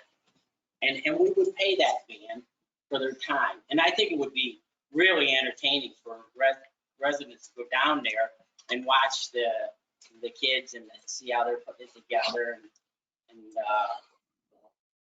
make it all happen with, you know, the real band. Yeah, a lot of communities do I that. think if we had the money for it, I think we're looking at just a few $1,000 and with the short season to do these two ideas. Does anybody like Cole's that? idea, let's just let them do it. I think you advertise like an open mic and, you know, we can put a sign up or something and they can sign up with the rec director and then the rec director can give them a time slot and then however much the interest is. I mean, I think you gotta have some type of organization behind it. I think it does need organization. Cause I think if you say, come on down and play with the band and 70 kids show up or even get 10 kids show up, I mean, there's really only an opportunity to work with 2 to 3 at a time, depending on how many. So I think there'll have to be some type of signups. I think, you know, we would do it through the rec and to organize it. And we would, you know, pay people to help the children. My next option is that I have under new business is the skate park. I was wondering, now that we have a recreation director, can we set aside a time during the day that could be available for younger children? I was down there with my son on a scooter 2 weeks ago, and the language and things that I witnessed and heard was scary. And I know that now maybe that we have a rec director, we even partition an hour a day for like 7 and 8 and under. I mean, my 5-year-old loves to go down there, but I won't let him go. And I'm down there with him. So I was like, can we do something where we, even if it's in, I don't even know what time it opens. We were down there about 1 o'clock and it was scary. And it's very hard to control. But I know now if we have a rec director, is that something, if she's going to be in the marina or the Dabisky area that, you know, could she partition, even if it's a couple of days a week or something? Just my opinion. Because we have a lot of little kids that like to use that can't. So the skate park has been a challenge here for a Oh, while. I know, and All your parents are aware, Yeah. so we've had, or like we- even do we've had like the- before noon Yep. is under this age, you know, afternoon and after is this age group. yeah, I'll talk to Mackenzie. It'll be hard enough for us to regulate. I'm not gonna parse words about that, but we are working on making some changes so that the environment's a little better. That certainly the people that are playing tennis and badminton are enjoying it. By the same token, I also think it's important here that we provide an avenue for the kids to get to be kids necessarily. So we're working on some some things now with the skate park to improve, but I'll talk to Mackenzie about partitioning Just for look little at kid some of time. these little kids, Yeah. there were 2 or 3 5-year-olds No, in no. there, not besides mine, and No question. you know, they were getting bullied, and they were like 2 kids I witnessed getting pushed, and like these are little kids just trying to. So I just wanted to make sure that, you know, we are. It'd be nicer to have the older kids teaching them how to ride. I know, but skateboards. that wasn't what was happening. We're talking about with the bands, right? Yeah. Kind of be mentors to them or something. And sometimes that's an approach that needs to be taken. It is. We've taken a bunch of measures to try to help mentor and work things out. I don't think it's significant juvenile issues. It's just that different level of kids being I mean, different levels of It's kids. the same reason we do with like our sports program. Right. You have to partition out the different ages because Right. they're just at 2 different skill levels. I'm not saying necessarily that every kid in there was using foul language. Right. But I'm just saying that they couldn't even use the facilities because the facilities were being used. Right. Just an observation. Understand. Everyone done with new business? So this brings us to items for discussion. Couple items. So down at the tennis courts today, I saw a contractor called Oki working on the tennis courts. What's going on down there? So we're getting them cleaned up. They were doing a hard pressure wash today, and we're gonna do some painting and some restriping just to make them look better. We know we're at least a season away from them being impacted by the Ready project, so just trying to clean them up and get them looking better. Okay. The other thing I want to tell council, the August 9th meeting, I don't anticipate being in town. I didn't know if you guys think about rescheduling that maybe for the following Monday or something.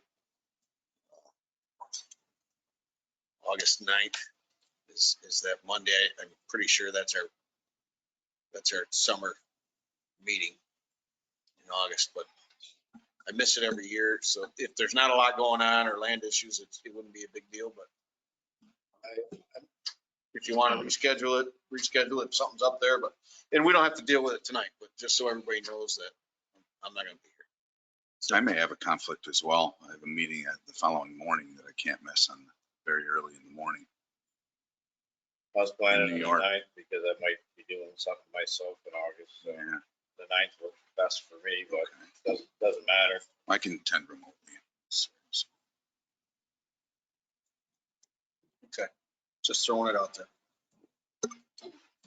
Okay, any items for discussion? So just for all council's attentiveness too, and I appreciate we're trying to be friendly with the summer schedule, but just know we will have a series of some things coming up to make sure we've got all the T's crossed and I's dotted on the local law changes for the preemption. So I'm trying to group all that together to make it minimal and make it at the meetings we have, but there's going to have to be some meetings to deal with the legislation changes that have to go there. So I said before, I don't see how one meeting in August will be able to get it done, and some of the stuff has got to be done before September. So just calling your attention to that.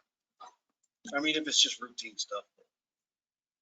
Most of it will be, legislation just to move it through, but there'll be some public hearing involved. So I mean, there'll be those things we just have to do to get it through. So we'll just take opportunity to have to convene. So I'm sure there'll be quick meetings, people can dial into them, but we will have to be moving this through the process fairly quickly. Items for discussion, anyone else? I'd like to talk about property taxes and the fact that many people are coming from out of the area and they're flush with cash because their property values where they live, they're quite high, and our properties look like a very good value, and so they're paying full price or higher, and so that's going to lead to assessments going up. And assessments are going to go up, and my concern is at the combined tax rate, property tax rate, city, school, and county, that a lot of local people are going to be put in a burden, a hardship to pay those taxes as all the neighborhoods go up. You have a couple people buying homes in the neighborhood, and essentially we raised up the whole neighborhood because of it. So a lot of people have lived here all their lives and they're on a fixed income, they're gonna have a very difficult time. So my thoughts on that is, hopefully we'll continue to bring down our city tax rate, but there is an opportunity right now. School, my understanding is the school received $4 million extra in state aid. And it's gonna receive that $4 million over 5 years, every year. And I would like to see them consider bringing their tax rate down. And if our city brings our tax rate down and the school brings their tax rate down and the home values are going up, I don't believe we're gonna have that big of a loss.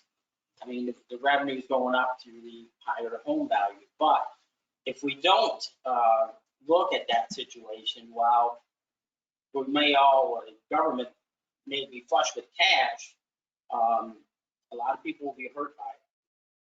So it's just something been thinking about and trying to bring it up to kind of get ahead of the curve before it happens. Because there's no going back. Once property values start rising, you're not gonna do it. And but if we have this much more money coming in, there's an opportunity for everyone to consider lowering the tax rate. That's all I have. So this is one of the topics that Councilor Price brought up, and even as a former counselor, Councilor Price brought it up. Where if you look at other communities and you compare the tax rates, perhaps our tax rate looks higher, but their assessments are higher. So they end up paying quite often, it equals out. Yes. And so one of the things that we've discussed over the years is trying to reval the city so that we can give people a higher value to the property, but at the same time, not hammer them in taxes, but instead lower the tax rate so that we're still bringing in the same budget money, but yet their property is worth more, but their tax rate is lower. If we bring the tax rate down, the property values will increase. Right. We'll balance. So It's what an you're impact. saying is we need to be conscious of this and take this into effect, and you're supporting a reval of the entire city. Well, it's happening now. It's already happening. Right. People are buying houses. I mean, we all see that. So all I'm saying is we need to consider, and hopefully the school will also consider, as property values go up and you have more money, you have the ability to bring the tax rate down. The municipalities have more. Yes, because right now we've had an imbalance. That's why our property values are so low. Because people can't afford to pay $200,000, $300,000 for a house and pay those taxes. It's a lot. It's a lot. And it's a lot for people that have less expensive homes and less income. So I'm just saying, we've had an imbalance with the high tax rate, $60 per thousand.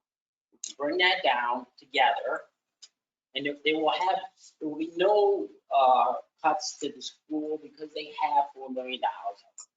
Just use a percentage of that. There'll be no cuts to staff. There'll be no activities cut. No programs. Do it as we reevaluate the city. Well, they've already got they got $4 million, and they have it next year. So they've got the school, they got more state aid, $4 million more state aid. So it's an opportunity to take some of them and lower the tax rate. And as they lower the tax rate, we lower the tax rate, that will allow the property values to continue to increase. But it also will take the burden off of people who will be in a real hardship to pay that much money. I don't think it's our responsibility to tell the school how to budget. I didn't tell them. I know. Suggestion, because it's an opportunity to get a balance back with the tax rate and the property value. Property values will increase. They'll increase more with the lower tax rate, combined lower tax rate. And now, you buy that house, you raise your family, and in the end, you have a little nest egg because the values went up. The values have not gone up in the city until now. I know exactly where you're going, but I think the whole city needs to be revalued. and then we can do that. It needs to be a combination. We talked about that. I think you do the tax rates and you watch the values go up. All right, I have one more item. So on the job posting for the deputy clerk today, I noticed the salary was 48,000 to 54,000, but I went back and looked at the budget and our previous clerk was only at 36. What is the reason for the increase in that? Because I thought that was high when I read the job posting. So as each position comes vacant, we've been looking to see where it balances with, market rates. So our clerk positions, our city clerk and our deputy clerk positions are low. So I'm adjusting those, based on what our research tells us the salary should be making. I mean, there's no question what you just said. Part of the reason we lost the deputy clerk was our salaries are in that area just too low. Is that a contract What's that? with CSEA? Deputy clerk is an exempt position, council. Yep. I believe those salaries are really low. Well, that's what my concern was, just that we lost a great deputy clerk because we were underpaying. I just wish that was something that, we could have taken a look at before we lost her, because I think we lost a nice teammate for the city. So I just, I don't want to see that happen again. She was, there's the training and, the information and the knowledge that goes into that specific position and what you have to know for it. I feel like we just did it injustice to ourselves.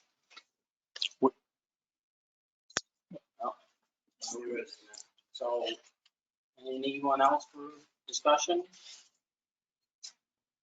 And this brings us to citizen participation. At this time, if you'd like to speak to the council, come down to the podium. You have 2 minutes, please.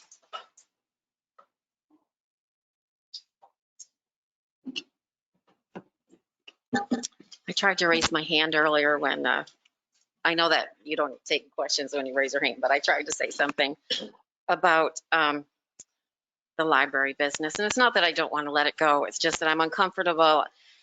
It doesn't satisfy me to hear because I said so or because I can, as far as making decisions that go against the bylaws. The bylaws for the library, Article 2, the first paragraph says the business and affairs of the Ogdensburg Public Library shall be managed and conducted by a board of trustees that shall number at least 9, appointed by the mayor of the city of Ogdensburg and with the advice of the then constituted library board of trustees. Again, it's with the advice of the then constituted library board of trustees.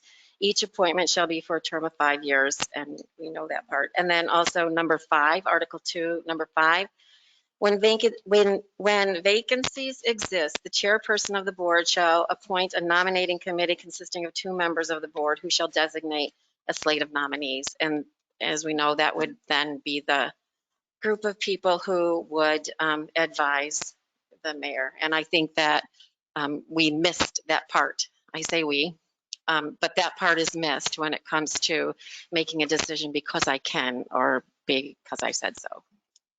Thank you. Thank you. Anyone else speak?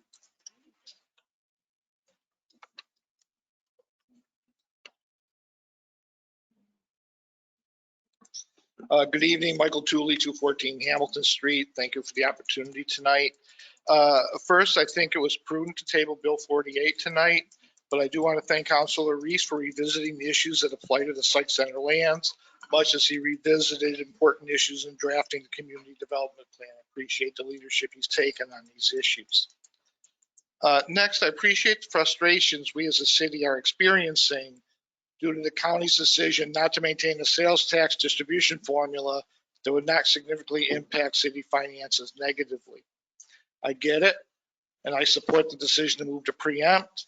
And I hope we can get the home rule legislation passed by New York State to get us that extra penny that is so vital for us to maintain financial stability in preempting. Having said all this, I think it would have been appropriate tonight if any member of council or the city manager would have publicly thanked St. Lawrence County for extending the current sales tax distribution formula through February 28, 2022. And so we would not go 3 months without sales tax revenue. This action by the county bailed us out since we could not start collecting sales tax until March 1st.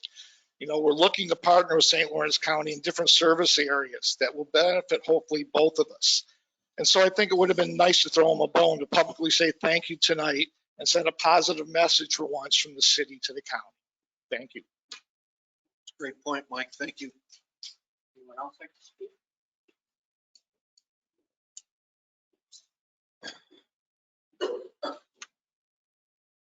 Just a few quick things concerning the marina.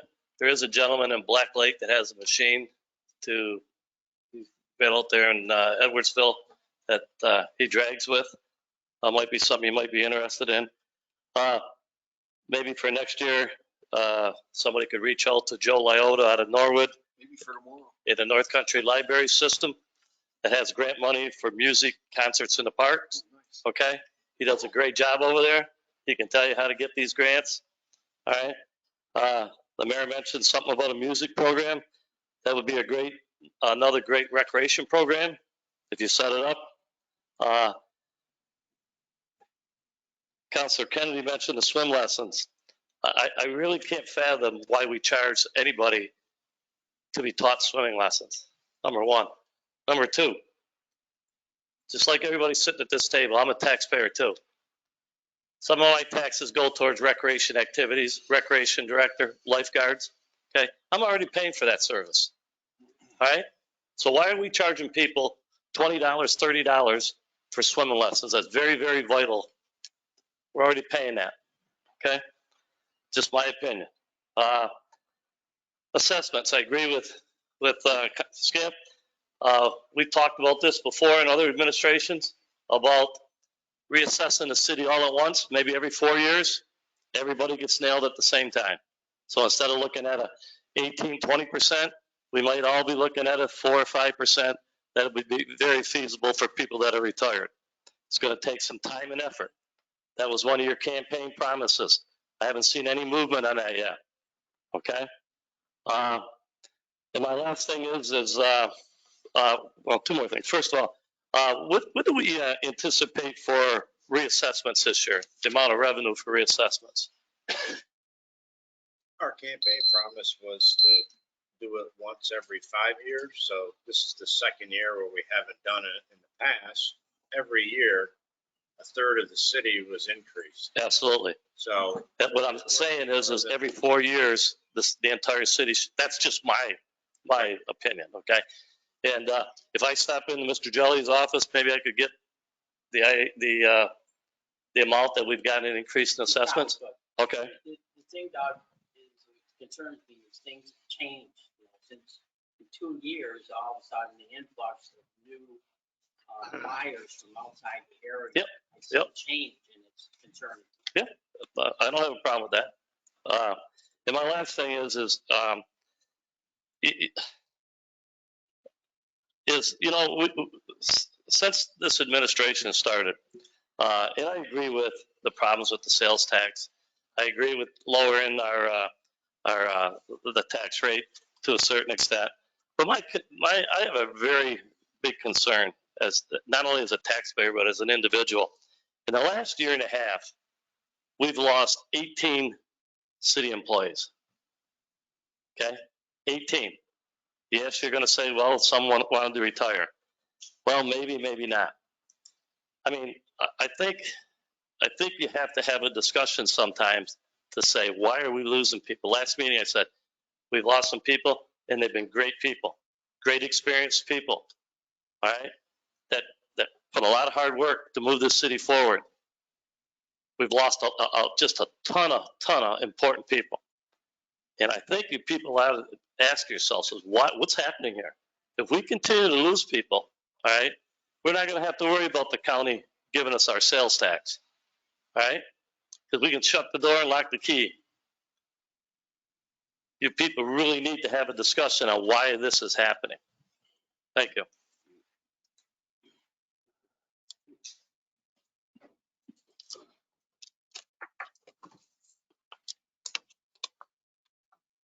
Just quickly, once more, you weren't able to share with us qualifications of the new library board members.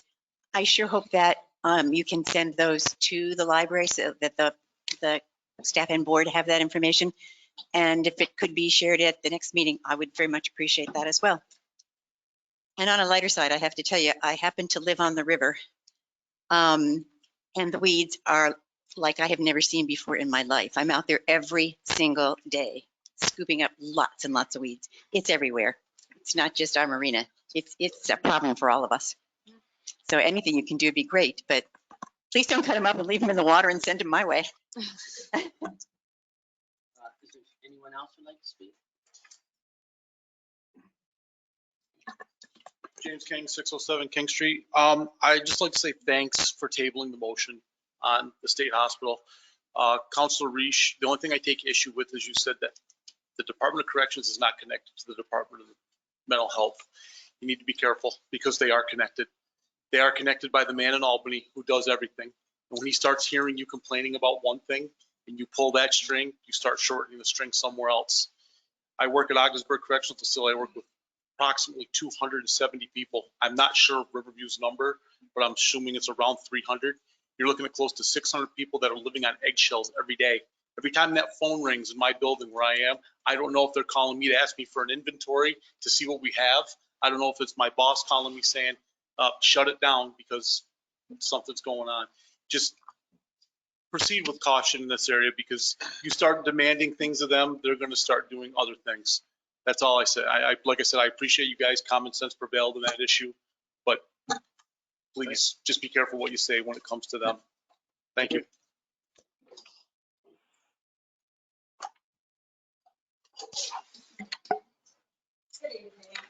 Mine is just a quick suggestion. When it was publicly acknowledged that the beach was going to be open by the 1st of July, a lot of citizens believed it. And there's a chair down there. It kind of looks like an open beach. It's officially not open, but there are people out there that don't know that. So they're finding glass down there. The water is still questionable. Someone's going to get hurt. My thought is to just put out some sort of notice that the beach is officially not open because people are going down there. Just a thought. Thank you, Cindy. Yeah. Anyone else?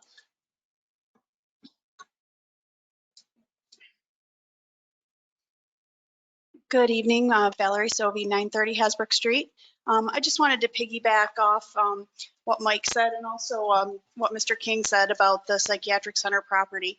It really is sad to see those buildings falling into disrepair, and it would be lovely to think that the state eventually is going to step up and take care of them. Unfortunately, that's proven not to be the case. And I've worked on that property for several years now, and there's a third state agency there, which is the Office of Alcohol and Substance Abuse Services, OASIS. And there have been some discussions about that state agency being reabsorbed into the Office of Mental Health. So those agencies are all very closely linked. And for the length of time that I've worked on that property, it's been widespread knowledge that the state has pretty much written those properties off and said they're not going to demolish them, they're not going to harvest scrap copper or other building materials because the abatement costs would just be astronomical. So I think, I very much applaud Councilman Reich's effort. I think it's important and I think it's coming from the right place. But I really have some doubts as to how successful it's going to be just surely because of the financial situation the state is in. So with that being said, as everyone else pointed out, those agencies really are very closely linked. And I hope that, we all will have an opportunity to see something productive happen with that property. Thank you. Anyone else? Is there anyone remotely? The first individual is registered as Penny Sharrow, and I will unmute that individual now. It appears your line is open. Okay, I told myself I wasn't going to call tonight, but okay, to mind. I proposed 4 different programs for the pool. Okay, I got 2.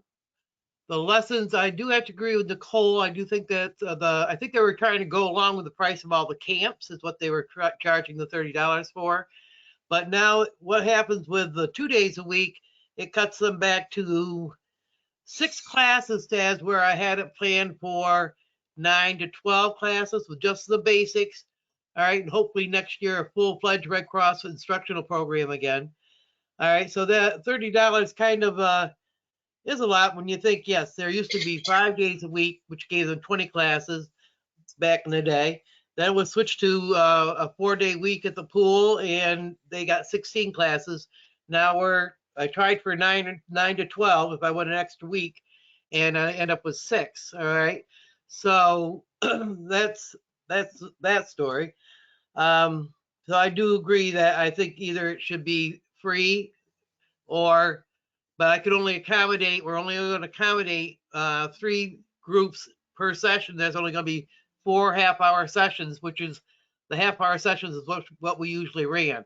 So we're going to have a number of people. We're going to have to curtail the number of people we take. So it's like I said, it's going to be just the basics to hopefully get what we can get out of it, and some of the kids can get out of it. Preferably the kids, because it appears that their swimming abilities are declining in some of them. I also got the early bird lap swimming hopefully approved, and I went for 2 days. I got 1, but that's okay. It's better than nothing. But that went down to 5 sessions off of 10 that I had proposed. The competitive swim camp and the water aerobics are on the side burner, I guess. I tried to show you how vital the pool was. I didn't have a staffing problem at all. I had it all worked out. So it's just that it was a matter of there's a lot of different hands in the pot here. So I'm not pointing the finger at anybody. I'm just saying there were 4 proposed. We got 2, and the lessons are going to be vital because some of these kids need to have those swimming abilities back and the survival skills back. So that's what I'm going for, and it's not going to be the length that it has been in the past. Okay, and in regards to the weeds, when we were at the beach 100 years ago before it was closed, the lifeguards used to have to drag a chain through the weeds to pull the weeds out of that place down there. So I don't know how deep the water is in the marina, but if you can't find anything else, a nice heavy chain with 2 people on each side works well, whoever wants to get in and get them. So I just thought there's everything I had to say about the pool, but the pool is very vital to this town, and there's a lot of programs we can work out of there. And now with the extra guards, we can even make it even better. So appreciate you listening, and have a good night. Thank you, Penny. Thanks, Penny. I do not see any other hands raised. We do have a need for an executive session to discuss proposed pending or current litigation.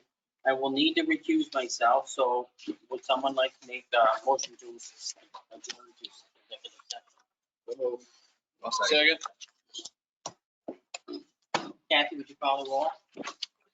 Counselor Scamperly, Yes. Mayor Skelly, Abstain? Counselor Jelaba, Yes. Counselor Fisher, Yes. Counselor Kennedy, Yes. Counselor Powers, Yes. Counselor Reish. Yes. Approved.